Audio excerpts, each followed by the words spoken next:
Hello mga kaikit! For today's video ay magluluto nga tayo ng ginisang upo with balutak. Yes mga kaikit, nung nakaraang araw ay nagluto nga ako ng chicharong balutak at dahil super dami nun mga kaikit at super mamantika din, yun na lang ang ihahalo ko na karne, na sagpaw, dyan sa ginisang upo. Yes mga kaikit. As usual, ang ginagawa natin ay ang paggigisa ng bawang at sibuyas. So after nating gisahin ng bawang at sibuyas ay nilagyan ko siya ng bagoong mga kaikit.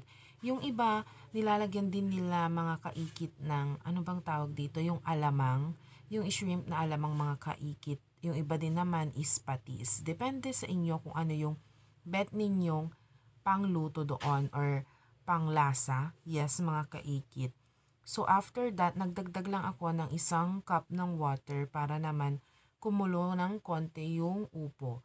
So dyan, nilagay ko na yung natitira pang balutak mga kaikit. So hinaf ko lang yan kasi kinain nung isa yung balutak, nung isang siking mga kaikit. Ayan. Nagdagdag din ako ng pampalasa. Of course, kailangan natin yan. And after that ay ikikiwar-kiwar mo lang siya mga kaikit. Hintayin lang natin siyang kumulo. Oo, yun lang naman ang mga basic na kailangan nating gawin. And tatakpan mo siya mga kaikit.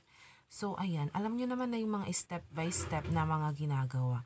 Ang pinaka-main lang dyan ay dapat alam mo yung kung paano mo i-start ang pagluluto niyan.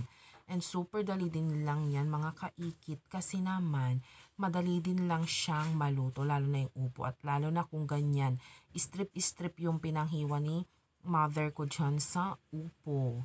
And that's it mga kaikit, ang ating ginisang upo with balutak. Super yummy, super linamnam. Ayan mga kaikit.